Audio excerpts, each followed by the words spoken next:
이걸 안 눌렀어. 네. 아, 우리 두 번째 시간도 시작하면서 제가 뭐 하나 잠깐 보여드릴게요. 보시겠습니다. 자, 여러분 화면에 떴겠죠? 이게 뭐냐면 제가 이제 시편 설교하면서 시편을 어떻게 설교할지를 고민 중에 여러 가지 방식으로 설교 본문들을 만들어내는데 그 시도 중에 어떤 한 시도예요. 제가 보통은 본문을 쭉 적어서 만들기도 하고요. 그러니까 서술형으로. 어떨 때는 이렇게 그래프로 만들기도 하는데 어떤 시편은 적어서 만드는 게 훨씬 낫고요. 어떤 시편은 그래프로 만드는 것이 훨씬 더 나은데 이렇게 지금 그래프로 만들어 놓으면 이게 이제 눈에 한눈에 보이면서 의미를 금방 파악할 수 있는 그러니까 물론 이때는 이 의미들을 파악하는 것이 머릿속에 이제 다 들어와 있어야 설명이 되는 거니까 조금은 많이 좀 그 리마인드를 많이 해서 머릿속에 좀 더 많이 외워가야 하는 어떤 부분이 있긴 합니다만 잠깐만 설명을 좀 드리면 이렇습니다. 여기가 이제 본문이 되겠고요. 우리가 보통 보통 보는 본문들은 지금 여기 요렇게 밑으로 쭉 빨간색이 본문이 되겠고요. 옆에 보시면 동일한 본문이긴 하지만 사역을 실어 놨습니다. 사역이라는 게 뭐냐 하면 개인적으로 히브리 말을 다시 번역하는 것이죠. 시니까 시를 사역한다는 것이 좀 필요할 때가 있어요. 여기 보시면 나의 하나님이여 나의 원수에게라고 해서 우리 글자에서는 나의 하나님이 제일 먼저 나오는 첫 번째 단어이긴 합니다만 히브리어로 보면 내 원수로부터가 먼저 나오고 내 하나님을 가운데 끼고 나를 일어나 치는 자들로부터가 그 다음에 나와요. 그러니까 내 원수들 나를 치러 일어나는 자들 그리고 가운데 내 하나님이 놓여 있는 어떤 형태를 띱니다. 실제 문장 구문 자체가 그러니까 구문을 보려면 한국어로 번역된 것만 보면 구문을 볼 수가 없죠. 그 구문을 보려면 다시 번역을 좀 할 필요가 있는데 이렇게 되면 원수들 일어나는 자들 사이에 하나님 놓여서 키아스틱 구조 그러니까 교차대구법이 한번 딱 이루어지죠. 이렇게 여기서부터 시작해서 A X A-가 되는데 요 치러라는 단어를 제가 작게 지금 써놓은 이유는 뭐냐면 치다라는 말 자체가 실제로 히브리 말에 없어요. 그냥 일어나는 자들입니다. 그런데 그것을 우리말로 번역하다 보니까 일어나는 자들 이해 안 맞는 거예요. 그러다 보니까 이제 치러 일어난다, 대적하여 일어난다는 것을 덧붙여 놓은 것이죠. 그러니까 히브리어 어구에 없는데 우리의 이해를 위해서 써놓은 거죠. 그러니까 원수들은 일어나는 자입니다. 원수들 이꼬르 일어나는 자. 네, 대기실에 계신 분들이 있어서 잠깐 끊었습니다. 자, 원수들 입고로 일어나는 자, 뭐 그런 것, 그런 상황들을 이제 옆에서 다 얘기하게 되는 것이죠. 그리고 여기 보시면 악을 행하는 자들로부터 2절이죠. 우리 성경에는 악을 행하는 자에게서 나를 건지시고 피 흘리기를 즐기는 자에게서 나를 구원하소서인데 악을 행하는 자들로부터 나를 구하시고 하나님에 대한 언급이 없어요. 여기 하나님이라는 단어가 빠집니다. 물론 우리 성경에서도 빠져나왔는데 사실은 가운데 하나님에 대한 언급이 있으면 좋겠죠. 내 원수 하나님 나를 치러 일어나는 자 악을 행하는 자들, 하나님, 피해 사람들. 이렇게 되면 참 좋죠. 근데 가운데가 X가 빠졌어요. 그죠? 이 X가 왜 빠졌을까? 빠진 시인의 의도를 한 번쯤 생각해 볼 수 있는. 가운데 분명히 X 자리에 내 하나님이 나와야 하는데 왜 빠뜨려 놓았을까를 한 번쯤 고민해 볼 수 있는 어떤 필요들이 이 부분에서 생기죠. 특별히 뭐 이런 그것들을 위해서 또는 이제 히브리어가 필요할 때 힘내 보소서 키 왜냐하면 이라는 히브리어가 앞에 나온다는 것을 밝히기 위해서 그리고 여기 접속사 ve가 있다는 것 우리 성경에는 그리고라는 단어가 전혀 안 보이죠. ve라는 게 등위 접속사잖아요. 아니면 뭐 히브리 말로 등위 접속사일 수도 있지만 우리나라 말 속에서는 이게 이제 반의 접속사도 될 수도 있는데 뭐 왜냐하면 될 수도 있고 어떻게든 왜라는 단어가 여기 있다는 것 8절에도 왜가 한번 등장한다는 것 이런 것들을 앞에 설치해 놓으면 이 앞의 내용과 뒤에 이루어지는 내용들이 각각 단절된 내용이 아니라 마치 앞에 있는 내용의 어떤 종결 같은 그리고 앞에 있는 내용과 내용적 영속성을 이루고 있다는 것을 쉽게 보게 만드는 어떤 장치가 됩니다. 그리고 이제 색깔을 바꿔놓는 것들 건지다, 높이다, 구원하다 이 동사의 이제 진행을 건지다, 높이다, 구원하다의 동사의 진행을 보고 싶은 것이고 동일하게 1절의 첫 번째 동사는 건지다이고 2절의 첫 번째 동사도 건지다이니까 건지다를 기본으로 한 상태에서 높이다, 구원하다를 따로따로 봐야 하는 어떤 구문이 1절, 2절에서 보인다는 것을 나타내기 위해서 이렇게 지금 동사를 따로 색칠했고 옆에 보시면 이 높이 들다의 기본적인 의미는 보호하다예요. 샤가부이고 이 샤가부가 나중에 어디로 연결되냐면 제일 뒤로 가시면 잠시만요. 여기 9절에 가면 미스가브가 나와요. 9절 여기 가면 그의 힘으로 말미암아 내가 주를 바라리이다 할 때에 요새라는 단어가 나오고 나의 하나님은 나의 요새 할 때 그 이게 이제 미스가부인데 샤가부와 미스가부가 지금 음성학적 평행을 이루어서 1절과 9절을 연결시키는 어떤 힘이 됩니다. 그래서 보면 제가 1절로부터 시작해서 줄을 하나 쭉 꺼놓고 이렇게 빨간 줄이 하나 오죠. 요걸 어떻게 체크하죠? 아이고 다 체크되네요. 어쨌든 1절에서 시작해서 위에서부터 빨간 줄이 5절까지 하나 내려오고 9절로부터 시작해서 다시 5절까지 빨간 줄이 하나 가는데 이게 지금 전체가 그 1절과 9절이 평행을 이루어 가지고 대꾸가 되면서 5절의 중심을 향해서 움직이고 있다. 그것에 있어서 샤가브와 미스가브라는 단어가 굉장히 중요한 역할을 하고 있다는 것을 드러내기 위해서 이렇게 해놓았습니다. 그리고 그 가운데 5절의 핵심이라는 걸 밝히기 위해서 이렇게 스퀘어를 만들어 가지고 여기 보시면 스퀘어가 나오죠. 스퀘어를 만들어서 해놓았고요.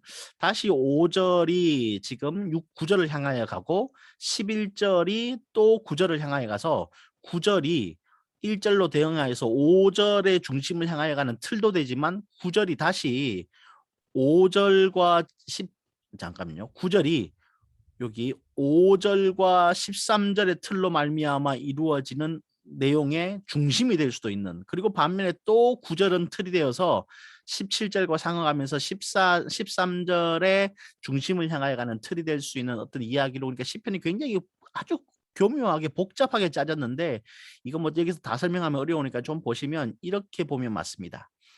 1절에서 9절에서 5절이 중심이 되고요. 5절에서 13절에 9절이 중심이 되고 9절에서 17절에 13절이 중심이 되는 그러니까 서로 다 중첩이 돼요. 5절이 5절에 중첩이 되고 9절이 9절에 중첩이 돼요. 그래서 중심절이 틀이 되고 중심절이 틀이 되는 그리고 9절이 틀이 중심이 되고 틀이 중심이 되는 굉장히 잘 짜여진 어떤 얘기로 그래서 시편 49편 59편을 볼 때에 5절, 9절, 13절을 읽으면 이 시편의 기본적인 내용이 다 이해가 되는 중심절이 5절, 9절, 13절에 놓이니까요. 그래서 보면 이것을 다시 그래프로 좀 하면 1절 높이 들다라는 이 단어가 말이죠. 17절에 내 인애의 하나님, 나의 힘, 나의 요새라는 것이 이제 높이 들다 또는 여기 보시면 높이 들다가 이 여기 있는 단어들과 매칭이 되어서 이렇게 전체가 하나가 틀이 이루어지고요. 요 샤가브가 미스가브로 하나의 틀이 되고 다시 야외 체바오트 이스라엘 하나님이 이스라엘 하나님과 다시 틀이 되고 공교롭게도 그 뒤에는 각각 셀라가 서 있고요. 다시 올라가서 나의 힘, 나의 요새 그 미스가브가 나의 힘, 나의 요새와 다시 연결되어서 언어학적으로도 언어적으로도 이렇게 세 가지의 교차 대꾸법이 한 시편 안에 서로 중첩이 되면서 시편을 이끌고 있는 모습을 가지고 있다는 것을 방금 보신 이 도표를 가지고 그려낸 거예요. 이게 이제 제가 설교할 때 강단에 갖고 올라가는 설교 원고예요. 이렇게 갖고 올라가서 설명을 해줍니다. 이제 이런 것들을 연구할 때에 여러분들이 연구하는 방식들을 채택하셔서 이런 것들이 성경에 직접 기록될 수도 있고요. 성경에 직접 기록해 놓는 경우도 있고 성경에 기록하지 않고 이렇게 따로 제가 기록지를 빼서 만드는 경우도 있는데 이렇게 기록해 두면 나중에 연구를 하면서 계속 뭐 할 수 있냐면 이런 옆에 공란들이 생기는데 공란들의 여러 가지 이제 내용들을 계속 추가하면서 여기 보시면 이거 보이십니까? 2012년 8월 9일에 제가 능력교회라는 곳에서 어머니 기도회에서 설교했던 본문이고요. 여기 2021년 그러니까 한 9년 지나서 다시 이제 신수동교회에서 금요 심야기도회에서 설교했는 건데 이렇게 설교하면서 계속 이게 업데이트를 해가는 거죠. 설교문이 계속 그렇게 해서 뚱뚱해지는 거예요. 어떨 때는 제가 지우는 것도 있고요. 왜냐하면 이전에 했던 것이 올바르지 않다는 생각 때문에 지우는 것도 있고 처음부터 다시 작성하는 것도 있는데 이렇게 설교 이력을 남기면서 내가 어떻게 시편을 계속 연구해가면서 시편이 어떤 이해 속에서 내게 남겨지는지를 나의 개인적인 히스토리도 남길 수 있어서 이렇게 본문을 구성하시면 나중에 설교문을 구성해 두시면 나중에 유익이 될 거라고 생각이 됩니다. 자, 공유를 중지하고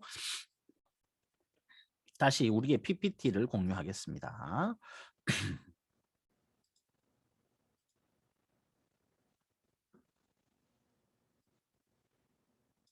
자, 가르침으로서의 찬양으로 들어왔습니다.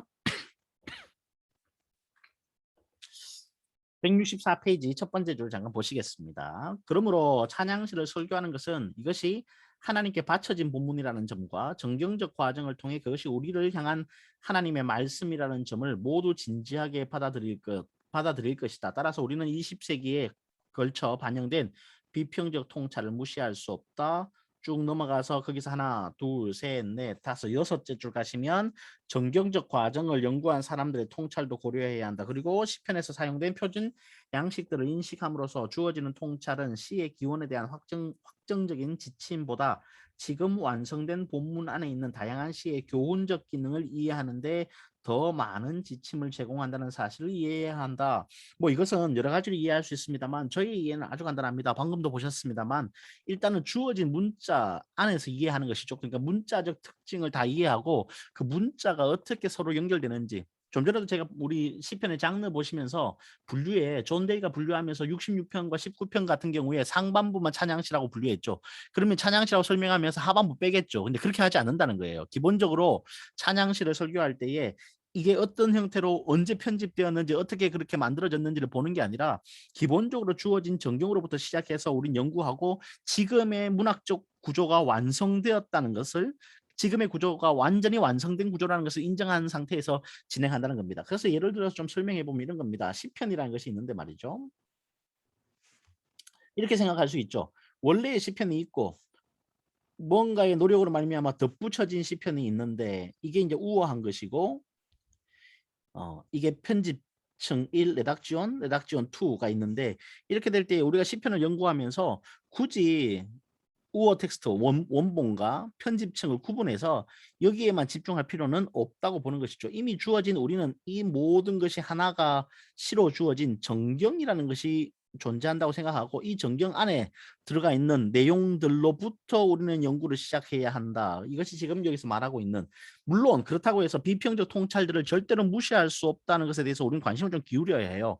왜냐하면 결국에는 표제라는 것이 말이죠. 표제는 나중에 후대에 붙여진 것이거든요. 표제가 후대에 붙여졌는데 그 표제가 제시하는 상황들이 있어요. 표제가 제시하는 상황들을 거부하고 갈 것인지 아니면 표제가 제시하는 상황들을 온전히 받아들이고 갈 것인지는 굉장히 고민되어야 합니다. 그죠? 왜냐하면 표제라는 것이 히브리 성경에는 이미 장절에 받아들여져 있어요. 우리는 1절이 내용부터 시작하지만 히브리인들에게 있어서 표제가 1절이거든요. 그래서 히브리인들이 가지고 있는 성경 그리고 때로 히브리인들의 성경으로부터 기반해서 쓴 주석서들은 시편을 볼 때 우리의 성경과 장절이 맞지 않아서 하나를 왔다 갔다 해야 하거나 아니면 어떤 경우에는 표제가 1절 안에 포함되어 있고 1절도 1절 안에 있어서 또 그렇게 무조건 하나를 뒤로 뺐다가 밀었다가 오히려 낭패를 당하는 경우가 많거든요. 어쨌든 표제가 본문에 포함되어 있는데 사실은 이 표제 자체가 신학적 해석이지 않습니까? 벌써 표제를 붙인 사람들의 신학적 해석. 표제를 만들지는 않았거든요. 시편 기자가. 그러면 여기서부터 이 기반으로 해석해야 하는 건지 예를 들어서 바세바를 범하고 나단을 만난 이후에 라고 하는 어떤 다윗의 시편의 내용이 나오면 그 다음부터 해석해야 하는 건지 아니면 이걸 떼고 해석해야 하는 건지 그리고 그렇게 붙여서 해석할 때와 떼고 해석했을 때의 어떤 의미의 달라짐은 무엇이고 확장성은 어디 있는지에 관한 비평적 해석의 또는 비평적 연구의 결과물들을 우리가 무시한 채 갈 수는 없는 것이죠. 그걸 다 받아들이고 그리고 그것을 다 인지한 상태에서 시편 전체를 정경적으로 그래서 저는 개별적으로는 이것을 그냥 그 독자 반응 비평 속에서만 보는 것이 아니라 저작자의 언어를 살피는 것이죠. 어떤 언어가 사용됐는지. 물론 여기서도 이런 거 살피면 안 돼요. 이 언어는 15세기 언어, 이 언어는 15세기는 너무 늦다 그죠? 죄송해요. 이 언어는 9세기 언어, 이 언어는 8세기 언어, 이 단어는 7세기 단어. 뭐 이렇게 해가지고 이거는 7세기층, 8세기층, 9세기층 이렇게 나누려고 제가 단어 보는 거 아니고 단어를 보는 이유는 뭐냐 하면 이게 시기 때문에 분명히 시로서의 단어의 역할이 분명히 있을 거예요. 그러니까 의미를 전달하는 도구로서의 단어의 역할 말고 시기 때문에 그 단어를 굳이 쓸 수밖에 없었던 평행적 의미나 라임을 맞추거나 가군을 맞추려고 했던 여러 가지 의도 속에서 그리고 강조를 위해서 무언가를 변경했던 노력들이 정경적 측면 속에서 언어에 담지되어 있으므로 우리는 그 언어를 살피는 것으로부터 시편 연구가 진행되어야 한다. 뭐 그런데 그런 내용이라고 할 수 있고 저는 대부분 이런 내용들을 그렇게 이해합니다. 자, 165페이지 가시면 165페이지 위에서 하나, 둘, 세 번째 줄 다른 사람이 사용하기 적절한 기도를 제공한다 하는 것에 우린 동의하고요. 더 넘어가서 거기서 하나, 둘, 셋, 넷, 다섯째 줄 이 시편들이 지금 비슷한 고통을 겪는 사람들을 위한 기도의 모범적인 자원으로서 그리고 그런 상황에서 어떻게 기도해야 하는지에 대한 실천적 가르침으로서 제공되었다 하는 부분에 대해서 우리는 충분히 동의가 될 듯합니다. 제가 이거를 쓰긴 했는데 얘를 잠시만요.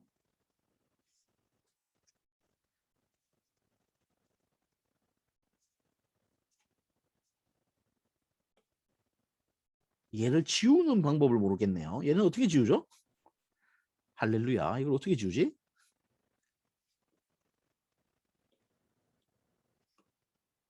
안 지워지는데요. 지우는 방법 모르겠습니다. 제가 다시 연구해 보겠습니다.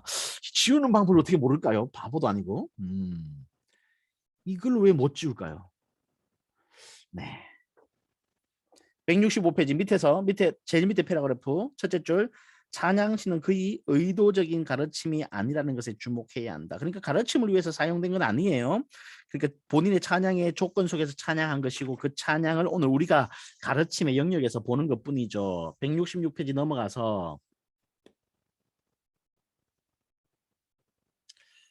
위에서 하나, 둘, 셋, 넷, 다섯, 여섯 번째 줄 설교자라서 우리는 우리의 청중이 이 찬양시를 하나님을 향해 개인이나 공동체가 드린 찬양의 말로서 듣게 해야 한다. 오늘 시편의 설교자들이 해야 할 일이죠. 그래서 쭉 내려가서 하나, 둘, 셋, 넷, 다섯째 내려가면 각주 10번 뒤에 그러므로 설교자로서 우리는 이 시들과 자신의 연결점들을 만들 수 있는 방법에 대해 회중을 안내해야 하지만 이 시들이 간접적인 방법으로 기능하도록 해야 한다고 합니다. 그리고 나머지는 뭐 군켈 베스트만 여러 가지 내용 나오는데 이건 다 다루었고요. 쭉 넘어가서 167페이지 중간에 보면 월트 브루그만이 나오죠. 월트 브루그만은 이를 한층 더 심화시켰다. 그는 전체 시편이 방향 정립, 방향 상실 그리고 방향 재정립의 패턴으로 정립될 수 있다고 주장했다. 방향 정립, 방향 상실, 방향 재정립. 뭐 그게 대한 얘기는 뒤에 이 내용을 보면 되는데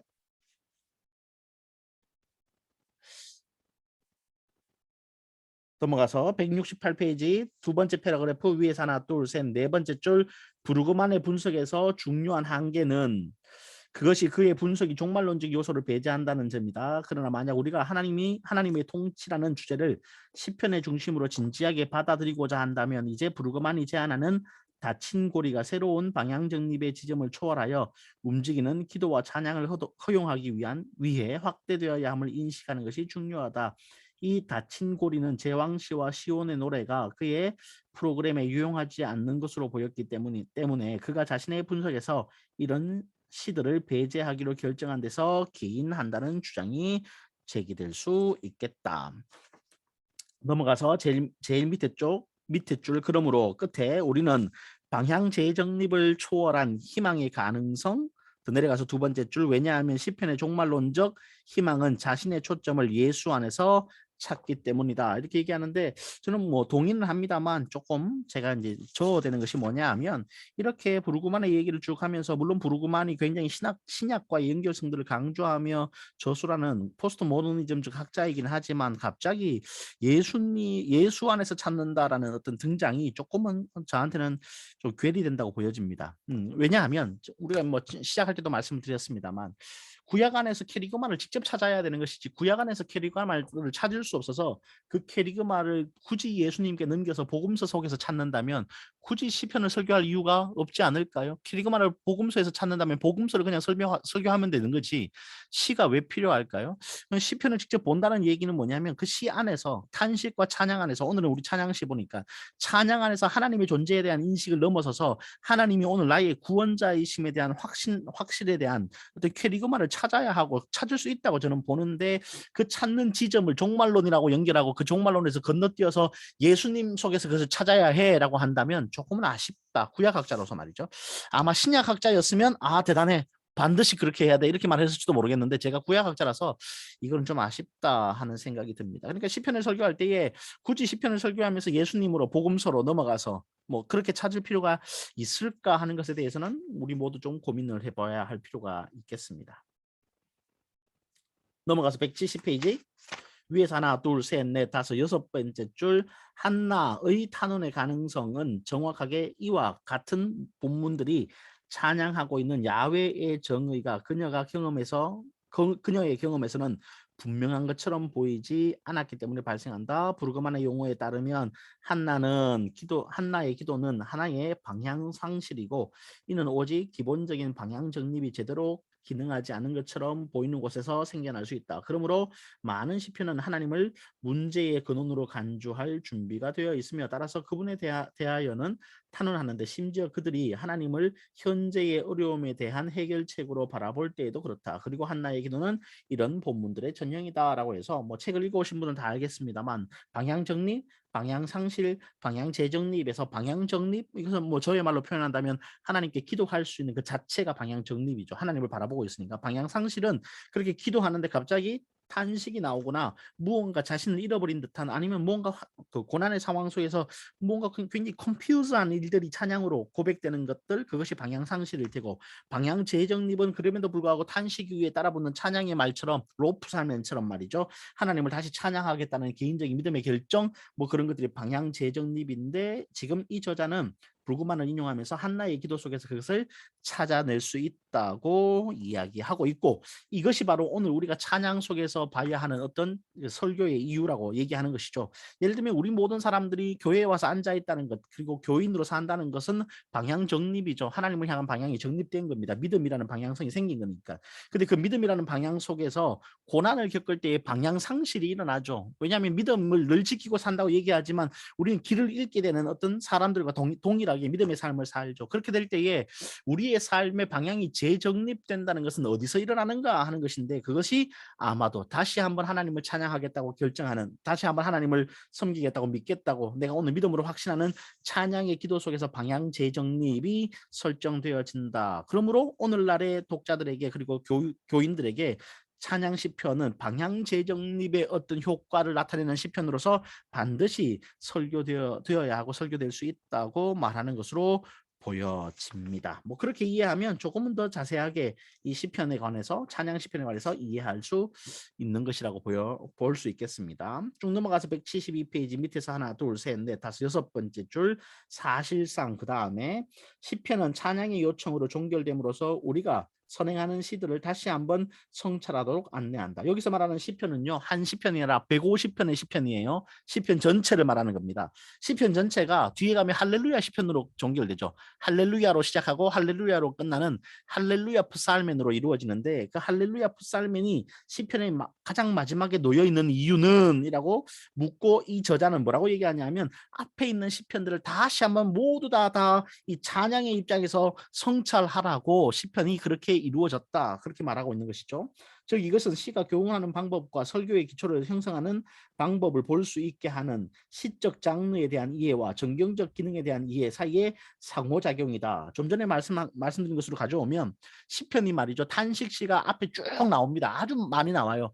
그러다가 갑자기 중간에 뭐 다른 시편이 좀 있고 아삽 뭐 시편도 좀 있고 뭐 그런 것들이 있어요. 제2시편도 있고 그리고는 마지막에 찬양 시편이 134편에서 136편, 145편에서 150편에 아주 많이 포함되어 있는데 그것이 뭐냐 하면 마치 방향 설정, 방향 상실, 방향 재정립처럼 말이죠. 마지막에 시편이 붙어 있어서 앞에 있었던 모든 컴퓨즈했던 인간들의 어떤 탄식과 불명하게 했던 찬양의 방향들을 마지막에 다 작용하는 다 정리하는 어떤 그런 역할들을 마지막에 시편 113편, 114편, 134편, 136편, 145편, 145편부터 150편까지의 찬양 시편들이 그 모든 것들을 다 이루어내고 있다. 뭐 그런 내용이 마지막에 172페이지에 기록되어 있다고 보여집니다. 자, 넘어가면 주제적 모델화. 첫 번째 줄 주제적 모델화 아니면 본문 내부의 대화. 이 사람은 지금 찬양시가 그 찬양시를 통해 가르침을 제공하는 경향이 두 경향이 있는데 하나는 주제적 모델화이고요. 다른 하나는 본문 내부의 대화라고 하는데 이건 뭐 그렇게 어렵지는 않습니다. 읽어보면 충분히 알 수 있는 내용인데 첫 번째 주제적 모델화를 먼저 보면 셋째 줄 대부분의 시는 두 가지 모드를 통해 접근 가능하다. 주제적 모델화를 통해서도 접근 가능하고 본문 내부의 대화를 통해서도 이 시편, 찬양 시편을 이해할 수 있다. 그 다음 패러그래프 첫째 줄 설교를 위한 모델로서 주제적 모델화는 특히 묘사적 찬양에 잘 어울린다. 그 이유는 이 시편들이 하나님을 향한 우리의 근본적 태도를 형성하도록 의도된 찬양을 제공하기 때문이다라고 합니다. 우리의 근본적인 태도를 형성하도록 찬양할 수 있는 근본적 태도를 형성하도록 의도되었기 때문에 이 주제적 모델화로서의 어떤 설교는 충분히 가능하다. 넘어가서 두 번째 패러그래프 첫 번째 줄 예를 들어 몇몇의 시편은 창조자로서의 야훼에 대한 찬양을 제공하는데 거기서 하나, 둘, 셋, 넷, 다섯째 줄 창조는 창조신의 정체성과 관련하여 논의되는 교리가 아니라 그저 찬양자의 찬양이고 더 내려가서 하나, 둘, 셋, 넷, 다섯, 여섯째 줄 오직 야훼만이 시편은 창조를 논쟁으로서보다는 찬양을 불러일으키는 주제로서 제시한다. 그러니까 창조를 바라보는 것이 어떤 것이냐면 찬조의 놀라움 속에 그 창조의 주인 되시는 오직 야훼만을 창조의 주인 되시는 하나님의 정체성을 찬양하는 것이 이 주제적 모델화의 시편 기자의 찬양의 모습일 수 있다라고 합니다. 175페이지 넘어가서 위에서 하나, 둘, 셋, 네 번째 줄 따라서 비록 창조가 찬양을 불러일으킬지라도 그것은 토라와 함께 수용될 때 하나님을 아는 지식으로 형성된 우리 인간 존재의 중요성에 대한 재평가로 이해된다. 이 말은 좀 더 바꿔 말하면 뭐냐 하면 그렇게 창조의 주인 되신 하나님을 찬양하는 것을 통해서 바로 리플렉트가 일어나는데 그 리플렉트가 뭐냐 하면 오늘 찬양하고 있는 나의 진짜의 모습을 하나님 앞에서 보게 하는 것. 그래서 말이죠. 찬양이라는 것이 단순히 나로부터 시작해서 하나님을 찬양하고 하나님은 영화로우십니다. 하나님은 창조주이십니다. 끝나는 것이 아니라 그 창조주 앞에 있는 나를 다시 보게 함으로써 하나님과의 나와의 그것으로 말미암아 하나님께서 오늘 내게 말씀하시는 또 다른 계시가 은폐에 계신 하나님이 내게 보여주시는 또 다른 계시를 보게 하는 어떤 조건이 된다. 뭐 그렇게 확장되어서 이 본문은 이해될 수 있을 것 같습니다.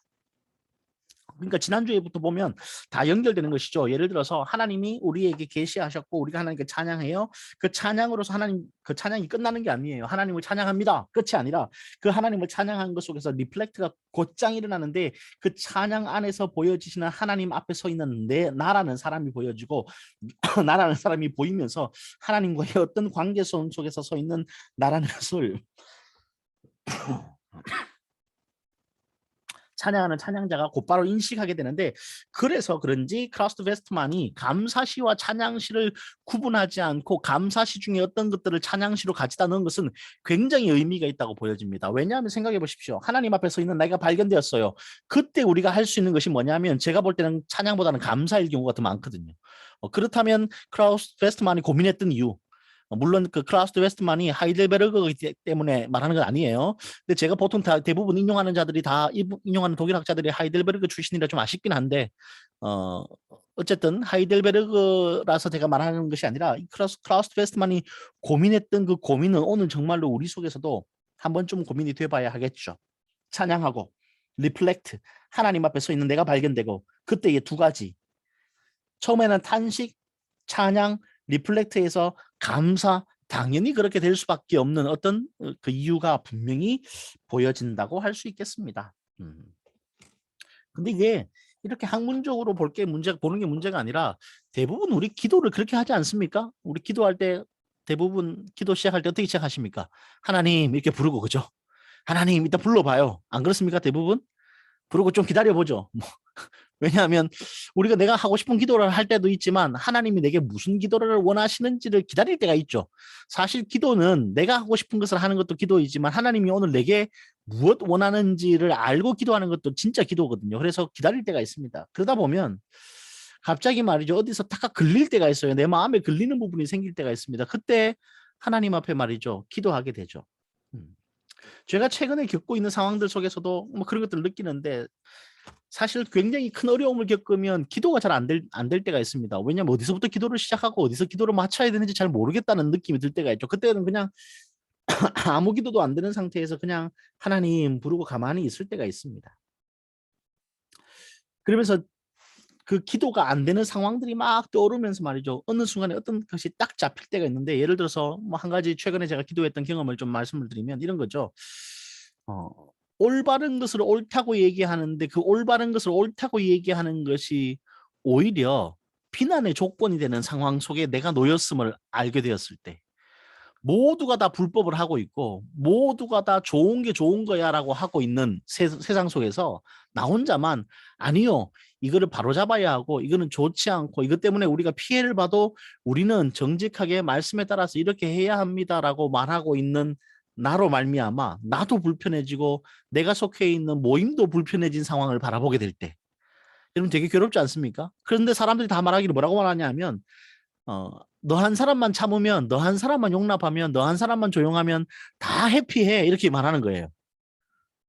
그래, 우리가 잘못했어. 라고 인정하면서도 이거 수정해야지, 바로잡아야지. 라고 말하면서도 그런데 말이야, 너 하나만 조용하면 돼. 제가 지난번에도 잠깐 말씀드렸습니다만, 어, 옳은 걸 옳다 말하고 정직한 것을 정직하다 말하고 규정된 것을 규정된 것 따라 해야 하는 것을 다 인정하면서도 결국에는 규정된 것대로 하지 않는 본인들의 삶 속에서 저보고 그렇게 같이 좀 해주면 안 되겠냐고 요청하는 사람들의 모임 속에 내가 들어있을 때, 여러분 괴롭지 않겠습니까? 근데 그렇게 요청하는 사람들이 말이죠, 다 목사들이에요. 그럼 어떡합니까? 이게 되게 괴로운 일이에요. 제 입장에서는. 그들에게 입장에서는 아무런 불편함이 없는 일일 수도 있는데 말이죠, 저는 그게 되게 괴로워요. 그럴 때 기도가 잘 안 될 때가 있습니다. 기도하면서. 그리고 그런 걸 바로 잡으면요, 어떻게 되냐 하면 관계가 다 깨져요. 여러분 그런 거 경험하시죠? 옳은 걸 옳게 하다가 사람 잃는 경우 다 아시죠? 그러면 우리 고민하죠. 아, 내가 옳은 걸 옳게 하는 게 아니라 이걸 내가 대충 좀 참았어야 하나? 그런 생각 하시죠? 어떻습니까? 그게 맞을까요? 저는 여전히 목회하면서도 고민입니다. 내가 과연 정말로 이걸 어떻게 해야 하는 것인가? 관계를 깨면서까지도 일을 행해야 하는 것인가? 그러면서 이런 비난들이 제 꼬리표로 따라다녀요. 아, 임시영 목사는 사회생활을 안 해봐서 이런 얘기를 해요. 아직 담임 목사가 된 지가 얼마 안 돼서, 제가 이제 담임 목사 된 지 5년 됐는데 공부만 너무 많이 해가지고 이 목회를 잘 몰라 이렇게 얘기를 해요. 아, 그럼 정말 답답합니다. 이게 잘 모르고 잘 알고의 문제는 아니잖아요. 그죠? 정직할 것인가? 우리가 정직하게 얘기하고 정직하게 할 것인가? 정직하게 하지 않을 것인가의 문제인데, 정직하지 않는 것을 마치 잘 모르는 것의 문제로 치부해버리는 세상과 맞닥뜨릴 때에 진짜 괴롭거든요. 그러면 그거 붙들고 이제 하나님께 탄식하죠. 따지기 듭니다. 그죠? 그러지 않겠습니까? 저도 그렇게 기도하지 않겠습니까? 하나님, 도대체 왜 그렇게 삽니까? 사실 말이죠. 제가 이런 경우를 한두 번 당한 건 아니고, 여러 번 당하는데 그중에 제일 기억나는 경우가 언제냐 하면 제가 총학생 회장할 때예요. 제가 총학생 회장할 때 이제 등록금 투쟁을 합니다. 등록금 투쟁이라는 게 뭔지 아세요? 여러분은 그런 거 안 해봐가 모르죠. 등록금 투쟁이 뭐냐 하면, 요즘은 등록금 투쟁을 정부가 해주기 때문에 여러분이 할 리가 없는데, 학교에서 등록금을 올리는데 말이죠, 퍼센테이지를 굉장히 많이 올렸어요. 제가 학교 다닐 때는 막 10%씩 올려요. 그러면 총학생회가 학생들한테 동의서를 다 받고, 등록금 기한 내에 안 낸다는 동의서를 다 받고, 기획처장님하고 만나가지고, 학교 기획처장님하고 만나가지고 어, 최소 퍼센테이지로 올리도록 투쟁을 합니다. 그럼 학교에서는 10%고요. 우리는 0%예요. 그렇게 만나요. 접합점이 없죠. 우리가 왜 0%냐 하면 0% 하고 가도 올라가요. 근데 우리가 5% 이렇게 가면 끝장나는 거예요. 그러면 한 7%에서 끝나는 거죠. 그래서 우리는 0%. 머리에 띠두르고 찾아갑니다. 그럼 대화를 해요. 그러면 뭐 대화가 아주 지지부진합니다. 학교 회계장부 다 받아낼 수 있거든요. 총학생회가 받아내면 우리가 봐도 잘 모르니까 밖에 그 세무사 한 명 이렇게 돈 주고 들여와가지고 세무사하고 같이 한 2주 속주를 학교의 재무장부를 다 봐요. 그리고는 어디서 돈이 비어 나가는지, 뭐가 불법으로 사용됐는지, 어떤 것이 전입금으로 들어와야 할 부분인데 전입금으로 안 들어오고 교비로 전향되어서 교비가 잘못되어 쓰인 것이 얼마인지, 몇 퍼센트가 그게 되는지를 다 따져냅니다. 학생들도 똑똑해요. 왜냐면 우리가 못하는 거 돈 주고 하면 되거든요. 우리도 돈 주고 다 해요. 그래서 맞붙습니다. 논리로 게임이 결정될까요? 그래서 논리로 싸우면 이길까요? 아닙니다. 절대로 논리가 안 이겨요. 왜냐하면 반대쪽에서 무논리로 오기 때문에 논리가 절대로 이길 수가 없어요. 반대쪽에서는 학교가 어렵다예요. 무조건. 학교가 어렵다. 학교가 망한다. 이렇게 나오는 거예요. 무논리예요. 이렇게 나오면 이게 게임이 안 되는 거죠. 그러면 그렇게 싸우다가 결국에는 이제 실력 행사라는 걸 합니다. 그 실력 행사가 뭐냐 하면 등록금 납부 거부 투쟁 뭐 그런 거 합니다. 그거 안 되면 이제 제가 지난주에도 잠깐 말씀드렸듯이 도서관에 있는 책상들 다 꺼내가 신나 뿌립니다. 불태운다고. 물론 한 번도 불을 붙여본 적은 없습니다. 꺼내서 뿌려보기까지는 했습니다. 그렇게 해서 협의를 해요. 근데 말이죠. 그 당시에 기획처장이었던 분들이 다들 목사님이세요. 교수님들이고 목사님이고 신학대학교 교수님들인데 협의를 해서 합의를 합니다. 그리고는 접합점을 찾았어요. 어떻게 찾았냐면 제가 총학생회장 때 96년도인데 2.3%가 2.4%로 아마 했던 것 같아요. 2. 몇 프로였는데 정확하진 않습니다. 2.3% 4%면 굉장히 선방한 거예요. 그거를. 그랬는데 말이죠. 막상 제가 직접 안 가고 우리 기획처장 보내가지고 우리 총학계에 있는 기획처장 보내가지고 저쪽에서 총장이 안 나오니까 저쪽에서 기획처장이 나오니까 우리도 기획처장 보내가지고 급을 맞춰야 되잖아요. 총학생회장이 나가면 총장이 나와야 돼요. 우리는 늘 그렇게 투쟁을 했거든요. 총장이 안 나온다니까 내가 안 가고 보냈는데 서류를 받아왔는데 보니까 3.8%인 거예요. 열받죠. 다 서로 합의했는데 3.8%. 제가 서류 가지고 기획처장 찾아갔거든요. 기획처장님 찾아갔는데 이분이 거짓말 하는 겁니다. 우리가 3.8%에 합의했다고. 목사님이에요. 교수님이고. 제가요 그때 정말 큰 실수를 한번 하는데 뭐냐 하면 앉아있다가 앞에 있는 탁자를 뒤집었어요. 거짓말 하지 마시라고. 당신이 그러고도 목사냐고. 자, 이런 세상을 우리는 실제로 살아요. 여러분이라고 정직할 것 같죠? 저라고 정직한 것 같죠? 제가 이렇게 얘기하면 제가 굉장히 영웅담을 얘기하는 것 같지만 사실 저라고 되게 정직할 것 같죠? 아니거든요. 나도 거짓말하고 살아요. 아닙니까? 솔직히. 그죠? 우리 그런데 말이죠. 그렇게 방향상실 이 책에서 얘기를 하는 것으로 가면 방향상실인 우리를 깨닫죠.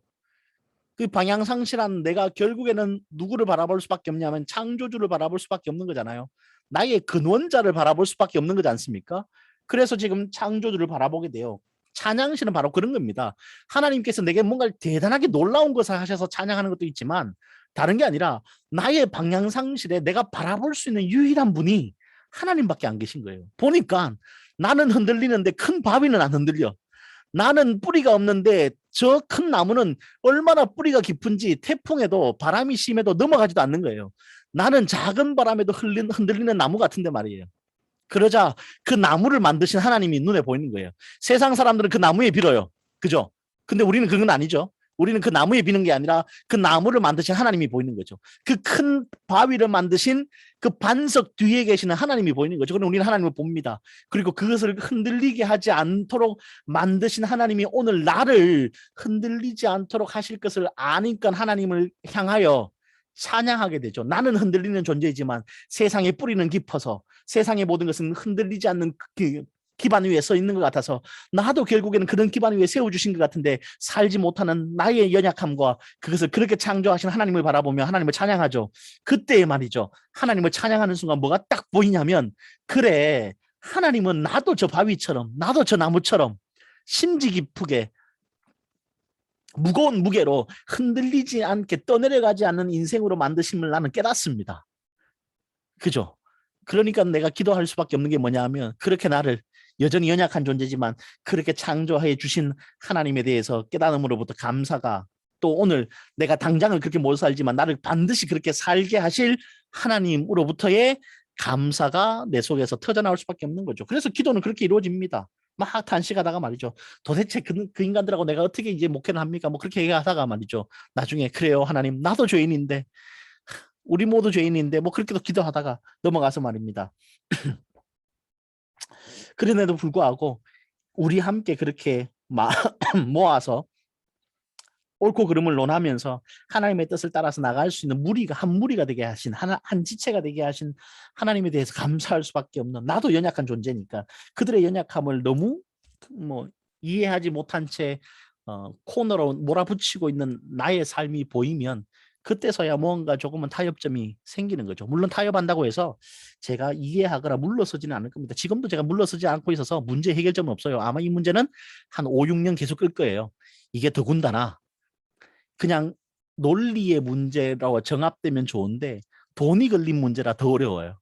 하나님에게 드려진 재정이 걸린 문제라 이 재정이 올바르게 사용하게 되어져야 한다는 아주 확신 속에서 제가 하는 일이라 더 문제인 것 같아요. 뭐 그렇습니다. 자, 우리 수업 시간 전에 마쳐야 하니까 넘어가 봅시다. 본문 내부의 대화. 자, 먼저 주제와 봤고요. 창조주 하나님에 관한 본문 내부의 대화. 첫 번째 줄 보시면 선언적 모델화가 묘사적 찬양에 특히 적합한 접근법이라면 본문 내부의 대화는 선언적 찬양에 좀 더 적절하다. 묘사적 찬양에 제가 지금 말이 좀 어눌한데 죄송합니다. 제가 지금 치아가 아내가 제가 스트레스 받고 되게 힘들면 제 보철이 빠지는데 제 보철이 빠져가지고 지난주에 넣었는데 말이죠. 넣고 난 다음에 더 불편해졌어요. 이게 안 맞나 봐요. 지금 제가 이외. 그래서 제가 자꾸 제 1호 제 잇몸과 자꾸 저 안에 있는 살을 자꾸 씹어가지고 제가 말하면서 좀 이상하더라도 이해하십시오. 주제적 모델화라는 것은 묘사적 찬양에 그리고 본문 내부의 대화는 선언적 찬양에 좀 더 적절한 해석법이다라고 하고 있고 거기서부터 하나, 둘, 셋, 넷, 다섯 번째 내려가시면 선언적 찬양에서 시편 저자들은 하나님을 신뢰해야 하는 이유의 정당성이 입증되었다고 증언한다.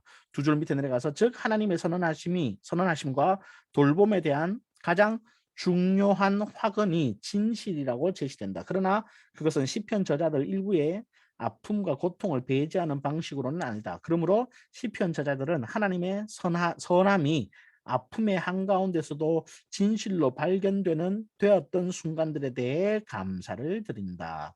뭐 그래서 읽어보면 다 아시는 내용이고 넘어가서 두 번째 패러그래프 하나, 둘, 셋, 넷, 다섯 번째 줄 뒤에 그 결과는 그 뒤에 이런 증언 자체가 그것을 읽는 사람들의 삶에 적용되는 가르침으로 생겨난다. 그러니까 그렇게 찬양하는 것 그것이 그 선언적 찬양이라는 것이 그 선언적 찬양을 설교하는 것을 통하여서 우리의 삶에 증언하는 어떤 일이 되어진다. 뭐 그런 내용이 되겠네요. 그리고 179페이지의 첫 번째 패러그래프하고 두 번째 패러그래프는 여러분 다 읽어보십시오. 제가 일부러 다 읽지는 않겠습니다. 넘어가서 180페이지 결론 위에 세 번째 줄 우리는 안이하게 그리스도와 연결시키는 것을 피해야 한다.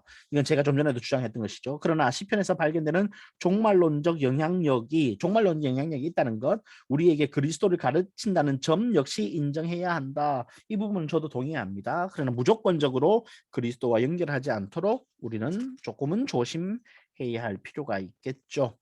그래서 결론으로 가시면 PPT에 나온 거 읽어드리면 그러므로 온 세계는 모두에게 구원을 가져다 주시는 분 우리를 위해 계속해서 일하시는 분 그리고 그분의 돌보심이 우리에게 미치는 분으로서 하나님을 찬양할 수 있다가 이 찬양 시편을 기술하고 있는 찬양을 어떻게 설교할 것인가를 기술하고 있는 이 책의 주제입니다. 그러니까 이 책은 지금 이 단락은 굉장히 찬양시를 설교해야 하고 설교할 수 있다는 것에 초점을 맞추어서 가르치고 있고 어떻게 설교해야 하는가 하는 것에 대해서는 주제적 또는 서술적이라고 해서 두 가지를 나누어서 함께 볼 수 있다고 말하는 것으로 이 주제가 전체적으로 이루어졌는데 이것은 뭐 그냥 읽어보시면 다 아시는 얘기고 이제 결론을 좀 얘기해야 되겠죠.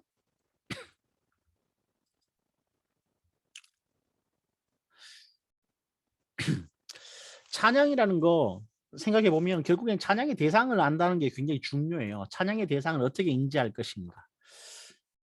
제가 요즘 뭐 요즘뿐만 아니라 제가 이제 인지학에 대해서 굉장히 관심이 많고 언어 인지학뿐만 아니라 여러 가지 인지론에 대해서 관심이 많은데 제가 어제 우리 교회 설교하면서 그동안에 관심이 있었던 부분을 조금 얘기한 적이 있는데 그게 뭐냐면 양자역학이에요. 양자역학에서 전자라는 것을 살피게 되는데 전자가 입자인가 파동인가의 문제는 1910년대부터 이때까지 문제가 되어 왔고 아인슈타인은 전자가 파동인 것에 대해서 인정하지 않았습니다. 전자는 무조건 입자라고 생각합니다. 전자가 뭐냐면 물질을 이루는 가장 작은 단위가 전자인데 전자는 입자예요. 그래서 예를 들어서 이게 우리 눈에 보이는 것은 이 안에 수많은 전자로 이루어졌는데 이 전자가 입자이기 때문에 우리에게 보여지는 것이죠. 만약에 이게 파동이면 우리가 관측이 안 되겠죠. 문제는 전자는요 모여 있어서 이렇게 관측이 되기도 하지만 이게 너무 작기 때문에 우리가 하나만 있을 때 관측할 수 없는 것이 전자예요. 얼만큼 작은지는 뭐 해석이 불가능하다고 보여지는데 10의 10승분의 1인가 뭐 그렇다고 하니까 엄청 작은 거예요. 전자 하나는 10의 10승분의 1m라고 하니까 엄청 작은 건데 그게 아주 작아질 때는 관측이 되지 않습니다. 그것이 모여서 이렇게 관측이 되면 되는데 말이죠. 이것도 전자예요. 근데 이건 전자 하나가 아니고 전자의 모음인 것이죠. 문제는 이 전자가 하나만 있을 때 말이죠. 그 전자가 입자인지 파동인지를 관측해 보면 전자는요 파동입니다. 되게 이상하죠. 이게 모여서 우리 눈에 보여지는데 이러면 입자가 됐는데 전자를 하나를 딱 떼서 보면 전자는 파동이에요. 전자가 입자인지 파동인지가 중요한 이유가 뭐냐 하면 입자인 경우는 아주 쉽게 설명하면 이런 겁니다. 입자는 여러분 이 펜이 지금 제 손에 들려있는 상태에서 갑자기 다른 사람의 손으로 옮겨가거나 다른 사람 손에 동시에 존재할 수 있을까요? 없죠. 불가능합니다. 그죠? 그건 불가능해요. 고전 물리학에서는 절대로 불가능하고 이게 입자인 이상에도 불가능합니다. 그런데 양자역학이 되면 양자 물리학으로 넘어가면 가능해져요. 왜냐하면 이게 전자이면 전자는요. 실험에 의하면 동시에 같은 시간에 동시에 두 곳 이상에 존재할 수 있게 됩니다. 전자는 그래요. 파동이기 때문에 그렇습니다. 뭐 쉽게 설명하면 이렇게 설명할까요? 라디오만 있으면 어디든지 전파가 다 있죠. 오늘 SBS 라디오를 제가 여기서 들을 수도 있지만 여러분의 집에서 다 들을 수 있죠. 그죠? 분명히 이게 이제 확실한 설명은 아니에요. 그러나 예를 들어서 설명하는 건데 파동은 동시에 여러 곳에 한꺼번에 존재할 수 있습니다. 이게 지금 양자역학이에요. 근데 그 양자역학에 있어서 이 전자를요. 관측하는 순간 양자역학에서 보다는 개념이 굉장히 중요한데 관측하는 순간 관측에 의해서 전자는요. 한 곳에만 있어야 합니다. 되게 이상하죠. 관측하기 전까지 전자는 모든 곳에 다 존재하는데 관측하는 순간 전자는 한 곳에만 존재합니다. 한정이 돼요. 되게 이상한 겁니다. 이게 지금 물리학자들이 양자역학을 하면서 해결하지 못하고 있는 어떤 부분들이에요. 알아는 내었지만. 제가 갑자기 양자역학을 왜 찬양시를 설명하면서 얘기하냐 하면 하나님이라는 분을 아는 것이 그래요. 하나님이라는 분이 말이죠. 우리가 알 수 없는 영역에 가득 차 계시고 하나님은 신비의 영역에 계신 분이죠. 여러분 우리 하나님 다 압니까? 모르죠. 근데 우리는 하나님을 관측합니다. 뭘 통해서 관측하죠? 성경을 통해서 관측하죠. 또 뭘 통해서 관측하죠? 나의 개인적인 믿음의 경험을 통해서 관측합니다. 그 관측한다고 되는 것은 아닌데 관측할 때 발견되시는 하나님이 있어요. 왜냐하면 하나님이 스스로 우리에게 계시하시기 때문에 그래요. 그래서 성경을 통해서 관측이 가능하다고 얘기합니다. 성경은 계시이기 때문에 그렇죠. 우리 삶에 하나님이 스스로를 계시하기 때문에 우리가 관측합니다. 문제는 그렇게 관측하는 것을 통해서 우리 믿음이라는 게 시작돼요. 알미라는 게 시작된다고요. 하나님은 어떤 분이라고. 그런데 문제는 관측했어요. 관측 때문에 전자라는 것이 모든 곳에 동시에 있을 수 있는데 관측하는 순간 하나가 한 장소에만 있어야 되는 한계가 지어진다고요. 동일하게 하나님을 관측해요. 계시로부터. 그 관측하는 순간 하나님이 뭐가 되냐 하면 하나님이 아닌 것이 될 수 있는 거예요. 그죠? 여러분 이해되십니까? 뭐 이게 무슨 말인지? 좀 더 이해하기 쉽게 표현하면 하나님이 축소가 되는 겁니다. 분명히 하나님이 하나님 되시면 더 넓은 영역이 있는데 내가 하나님의 계시를 관측하는 순간 하나님은 내가 관측한 곳에 한정이 딱 되는 겁니다. 근데 이 관측한 곳에 하나님이 한정이 된다는 것이 나쁘지 않아요. 왜냐하면 믿음을 시작하는 어떤 좋은 출발점이 되기 때문에 그렇습니다. 하나님을 관측해야 믿을 수 있으니까. 관측했습니다. 그 관측한 하나님으로부터 믿게 되었습니다. 문제는 이 관측한 하나님으로부터 말이죠. 내 이후에 하나님의 상이 제한되어 버렸다는 거예요. 내가 이전에 관측한 하나님이 제한되어서 이제 또 다른 하나님을 알 수 없는 상태가 되었다는 거예요. 여러분 이렇게 되면 안 되는 거죠. 그래서 말이죠. 저희 같은 성서신학자들이 성경을 통해서 하나님을 관측하죠.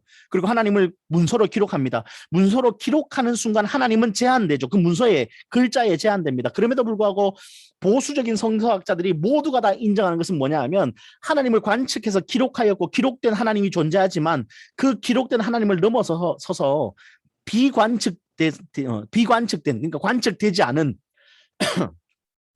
은폐에 계시는 더 나아가서 신비의 영역에 계시는 하나님이 존재한다는 것을 인정합니다. 성사학자들의 보수적인 성사학자들은 대부분 이것을 인정합니다. 내가 알고 관측한 하나님 말고 내가 모르는 현상 속에 있는 하나님을 인정해요. 그래서 믿음의 영역도 내가 아는 논리적인 현상 속에서의 믿음과 믿음의 역사가 아니라 내가 이해하지 못하는 믿음 저 너머에 있는 내가 관측한 것 너머에 있는 믿음의 역사가 있음을 인정하고 우리는 학문을 합니다. 믿음도 그래요. 여러분도 그럴까요? 우리 신학생들도 그럴까요? 내가 알고 논리적으로 아는 것 중요하죠. 관측해요. 그것을 통해서 하나님이 늘어나요. 그러나 그것만이 아니라 그 뒤에 계신 하나님을 아는 것, 인정하는 것이 굉장히 중요한데 이것을 알고 모르는 것이 뭘 결정하냐면 기도를 결정해요. 여러분 보십시오. 믿었어요. 과거에 하나님께서 내게 관측되신 것으로 믿었습니다. 오늘 나는 어떤 기도밖에 못하냐면 내가 관측한 하나님이 하실 수 있는 일에 대해서만 기도할 수밖에 없어요. 그러면 우리의 기도는 굉장히 축소됩니다. 하나님이 하실 일도 내 삶의 축소가 돼요. 내가 아는 범위 안에서만 하나님은 일하실 수 있는 겁니다. 근데 문제는 하나님은 그런 분이 아니에요. 마치 전자처럼 말이죠. 우리가 관측하지 않으면 이 전자는 모든 장소에 동시간대에 다 존재하는 파동이거든요. 그러면 하나님도 그러실 수 있는데 우리가 하나님을 말이죠.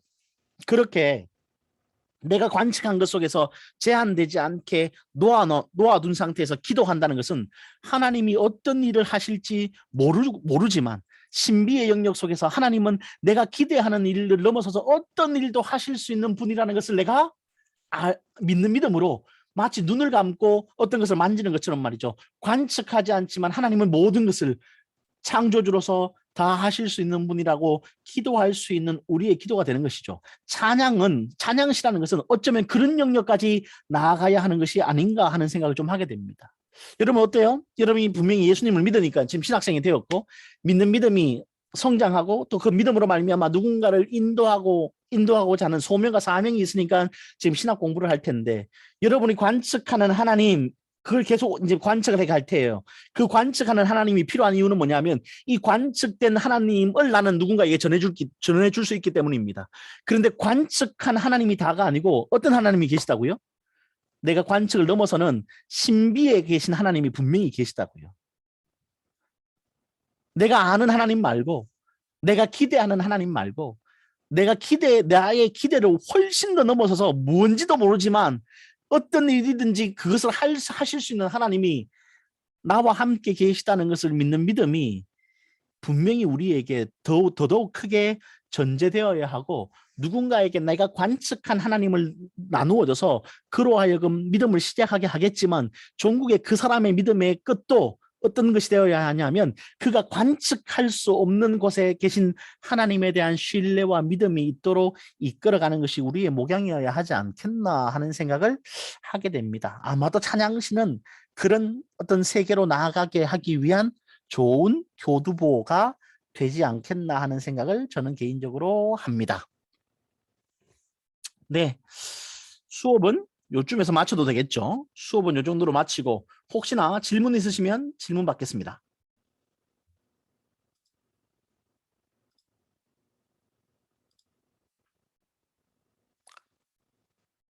질문이 없으시면 수업을 마쳐도 될까요?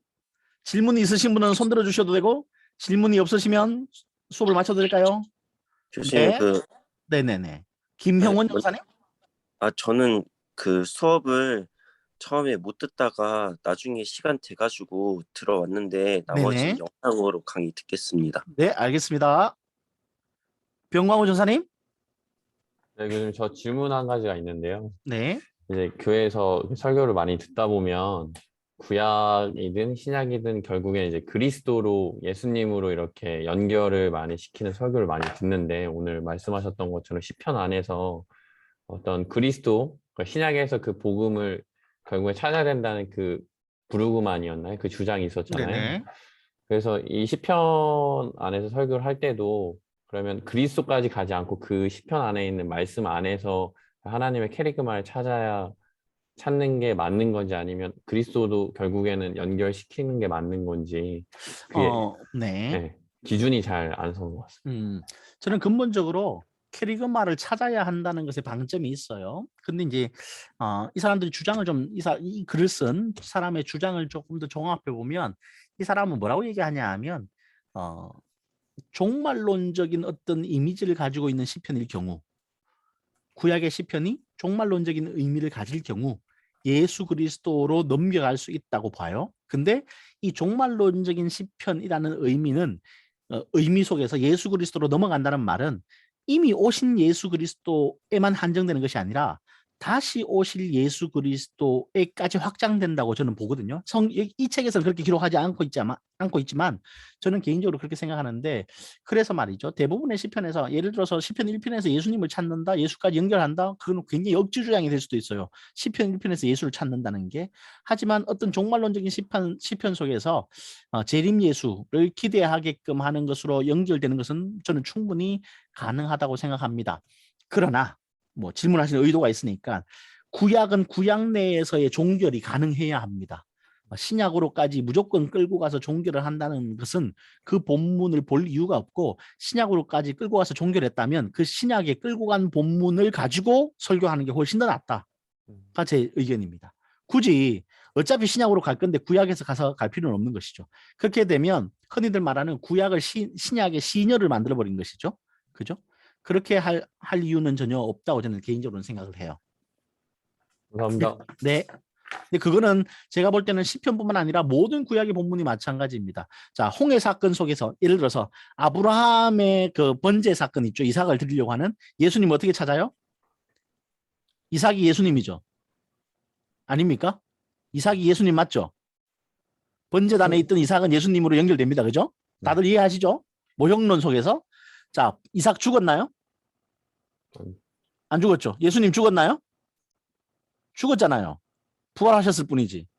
돌아가셨죠. 이삭은 안 죽었어요. 그럼 예수님과 누가 비교해야 되는 거죠? 그 본문 속에서 사실은? 수장 아닌 거예요? 수장? 네. 뒤에? 수장. 뿔에 걸려서 죽은 수장. 그럼 수장은 죽었어요. 예수님도 돌아가셨어요. 비교가 되죠. 예수님은 자의로 돌아가셨어요. 수장은 자의로 돌아갔나요? 죽었나요?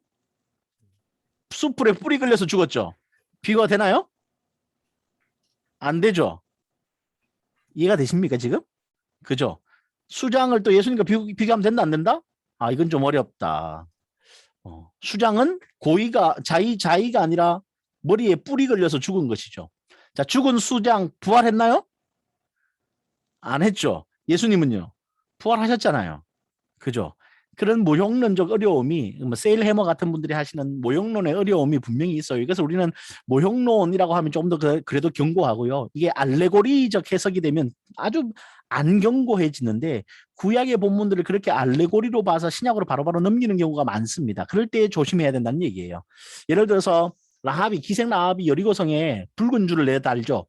이 붉은 줄을 내달아서 구원받았습니다. 이 붉은 줄을 알레고리 해석으로 누가 어떻게 얘기하냐면, 예수님의 보혈이 그 창문에 흘렀다, 이렇게 보는 거예요. 자, 이렇게 해석하면 됩니까 안 됩니까? 안 되죠. 우연찮게 붉은 줄이었는데 그게 꼭 굳이 그렇게 예수님의 보혈과 연결이 되면 안타깝다. 뭐 제가 늘 하는 얘기지만, 그러면 또 하나, 도피성, 더 여러분이 익숙한 도피성. 예수님은 도피성이십니까? 도피성은 예수님의 모형이십니까? 모형이 됩니까? 이게 되게 어려워요. 왜냐하면 우리는 그렇게 배우거든요. 실제로 그렇게 말하는 신학자들도 꽤 있고, 목사님들 중에 대부분은 도피성 얘기하면서 예수님을 끌어다 댑니다. 구약의 도피성 얘기하면서 예수님을 가져와요. 실제로. 그래서 예수님께 피하면서 한다고 얘기해요. 그러면 도피성의 실제적 그 가치를 정말로 잘 못 이해한 거예요. 도피성은 6개가 존재합니다. 6개나 있어야 했던 이유는 뭐냐 하면, 이스라엘의 12지파가 어떤 살인죄를 범했을 때 빨리 피할 수 있는 장소를 가지기 위해서 그리 멀리 떨어지지 않는 곳에 성들을 6개나 설치해 둔 것이거든요. 6개의 도피성에 피한다. 그 피함으로 말미암아 그 죽음의 위협을 이겨낸다 또는 극복한다인데, 그 죽음의 위협을 극복하는 근거는 뭐냐 하면, 내가 고의로 살인했는데 피하면 산다가 아니라, 내가 우연찮게 미필적, 고의가 아니라 나무를 하는데 도끼가 갑자기 날아가서 사람을 죽였을 때, 돌을 던졌는데 나는 아무 생각 없이 돌을 던졌는데 사람이 맞아서 죽을 때, 내가 그냥 툭 쳤는데 사람이 갑자기 넘어져서 죽었을 때, 내가 죽이려는 의도가 없는데 죽였을 때에 이 사람이 빨리 도피성으로 도망갑니다. 그러면 그 도피성에 피해서 피해 보수자들이 자기의 생명을 해야 하는 것을 막을 수 있어요. 그런데 문제는 도피성에 말이죠, 고의로 살인한 자가 도망가면 어떻게 되냐 하면, 그 안에 있는 도피성의 그 성주가 이 사람을 잡아내고 오히려 바로 그 자리에서 즉결 처분이에요. 그러니까 도피성은요, 죄 없는 자, 고의로 죄 지은 자가 아닌, 결국에는 죄 없는 자가 위협을 당할 때에 도망가서 피하는 거지, 실제로 죄 있는 자가 피해서 살아나는 것은 아니에요. 예수님은 살인자가 피하면 예수님이 스스로 죽입니까? 아니죠. 예수님 용서해 주시는 건 아닙니까? 어떤 죄라도. 그게 자의에 의해서 진 죄라도. 그러므로 도피성과 예수님은 비교되기가 되게 어려워요. 또 하나는 도피성이라는 곳은 약간의 그 연금처, 가택연금 같은 어떤 감옥 같은 곳이에요. 언제까지 사냐 하면 당해연도 제사장이 죽을 때까지 살아요. 근데 당해연도 제사장이 한 70세 정도예요. 그러면 한 10년만 살아도 되겠죠. 70세면 금방 죽을 거니까. 하필이면 제사장이 작년에 바뀌었네. 그래서 당해연도 제사장이 40세야. 그럼 어떻게 되는 거예요? 이 사람이 몇 살까지 살지 우리는 모르는 거잖아요. 그죠? 그러면 이 사람이 사는 동안에 도피성에 피한 사람은 계속 그 안에서 살아야 합니다. 연금됐어요. 이게 평안할까요? 아닙니다. 도피성이라는 곳은 완전한 용서의 자리가 아니에요. 모든 이 죄의 대가를 다 지불해요. 그게 고의가 아니었을지라도. 근데 그 죄의 대가를 본인만 지불하는 것이 아니라 가정에서도 지불하게 돼 있어요. 어떻게 지불하냐 하면 여러분 집에 노동자가 4명인데 한 명이 도피성을 도망갔네요. 그럼 노동자가 3명 남죠. 이 4명의 노동자가 7명을 먹여 살렸는데 이제 3명이 7명을 먹여 살려야 되네요. 되게 힘들겠죠. 그러죠. 그리고 도피성에 피한 사람 뭐 먹고 살아요? 이 사람? 가족들이 먹을 거 갖다 줘야 돼요. 매번. 도피성에서 먹여 살리지 않습니다. 노동하지 않아요. 그러면 노동자가 4명인데 3명으로 줄었는데 입은 오히려 하나가 더 는 꼴이 되죠. 아예 없어졌으면 괜찮은데 말이죠. 그래서 마이너스 2의 어려움이 가정에 발생해요. 도피성으로 누군가가 피한다는 것은 이 가정으로 봐서는 경제적으로 심각한 타격을 받게 돼 있어요. 자, 예수님입니까? 도피성? 어떻게 생각하세요? 어렵죠. 근데 우리가 너무 쉽게 도피성 본문을 설교하면서 예수님이야 이렇게 하면 된다 안 된다? 되게 어려운 일이다. 그렇게 알레고리로 가기는 어렵다. 그렇게 예수님으로 넘겨와서 무조건 예수님 속에서 모든 것을 해결하려고 하는 노력들은 조심해야 하는데 그런 모양들이 시편 안에서도 수두룩하게 보이니까 그 수두룩하게 보이는 예수님과 무조건적으로 연결하려고 하는 어떤 시도들을 우리는 좀 자제할 필요가 있다. 그리고 반면에 종말론적인 어떤 시편들은 충분히 오신 예수님과 언약의 성취로서 다시 오실 예수님, 언약으로서 예수님과 연결해서 설교할 수는 있겠다. 뭐 그런 의미 속에서 이 책의 저자는 지금 그렇게 말하고 있다고 보여집니다. 답이 됐겠죠? 네, 조금 너무 지나치게 투머치 답을 드리긴 한 것 같은데 하여튼 답이 됐을 거라고 믿습니다. 다른 분 질문 있나요? 질문 없으시면 맞죠? 네. 선생님 저기 네. 준비는 어떻게 해야 돼요? 중간고사. 아, 중간고사요? 중간고사 제가 친다고 했던가요? 중간고사 우리 안 친다고 하지 않았습니까? 독서 보고서로. 그죠? 독서 보고서 한다 그랬죠? 독서 보고서 폼 지난번에 올려드렸잖아요. 공지에. 그 폼대로 해서 내시면 됩니다. 네, 감사합니다. 네, 홈페이지에 내실 수 있도록 창 올려놓겠습니다. 거기 공지사항에서 하신데 과제물에다가 미리 제출했는데 아, 네네. 네, 그러면 안 해도 되죠? 그럼요. 그게 내시면 됩니다. 그러면 제가 확인할 수 있습니다. 감사합니다. 네, 감사합니다. 자, 오늘도 여기까지만 하고 수업을 마쳐야 되겠네요. 자, 수고하셨습니다. 다음 주에는 우리 정상 수업이죠. 정상 수업 9시부터 수업하겠습니다. 그때 뵙겠습니다. 건강하세요. 수고하셨습니다, 교수님. 네. 수고하셨습니다. 네.